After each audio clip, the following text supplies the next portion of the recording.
السلام عليكم ورحمة الله. أجي نحضروا آلة شوربة بخضر اللي مشوية في الفران بطريقة جد سهلة، والمذاق ديالها ولا أروع. سهلة بزاف، قدمتها معكم مع مملحات. المهم أنا شاركت معكم الفيديو بوحدو.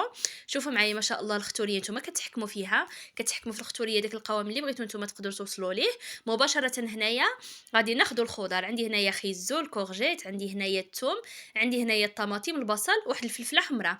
شوفوا معايا عندي هنايا كميه كبيره ديال القرعه حمراء. فاش كيفكركم هاد الهلال هذا، الهلال ديال رمضان.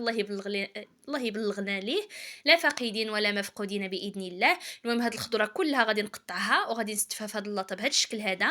شوفوا معايا، المهم خيزو قطعته رقيق باش ما ياخدش معايا الطياب. المهم كلشي قطعته بهذا الشكل وديريكت الفران اللي مسخن على اعلى درجه. المهم انا هنايا خدت معايا ساعه ونصف، انا هنايا غطيتها بابي الومنيوم عاد دخلتها. شوفوا معايا بعد ما تشوت ليا الخضره ديالي وطابت مزيان، شوفوا معايا الخضره ديالي هاريه ما شاء الله.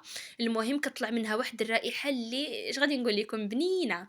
صافي هنايا مباشره خديت واحد الكاسرول ولا ديروها في اي طنجره عندكم.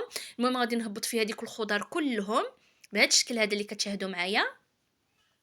غادي المهم تقدروا الطماطم والفلفله تحيدوا لها القشره ديالها. المهم انا ما حيدتهمش، طحنوا مزيان وصافي ما غاديش يجيو باينين. صافي ديك الثومه انا درت جوج تومات، الا عندكم ثومه كبيره ديروا غير وحده. الثومه كتعطيها مذاق اللي رهيب. غادي نتبل هنايا غير بالملحه والابزار فقط. غادي ندير هنايا زيت الزيتون وغادي نطحن حتى كيولي ليا بهذا الشكل هذا. هنايا تقدروا تمرقوا باي مرق عندكم ديال الدجاج، المهم ديروا داكشي اللي بغيتو. انا هنايا درت المرق ديال الكشور ديال الكروفيت. صراحه فيها المذاق ديال الحوت بلا حوت. المهم جربوها بهذه الطريقه راه غادي تحماقوا عليها. صافي هنايا انا تحصلت على هذا القوام هذا، نتوما الختوريه تحكموا فيها كما بغيتو. هنايا غادي نرجعها فوق البوطه، تزيد تغلى ليا واحد 15 دقيقه. صافي زدت لها غير واحد ربع ساعه علين ما تكتفت ليا شويه. وهنايا غادي نقدمها لكم بهذا الشكل هذا. انا زوقتها بشويه ديال الكريمه.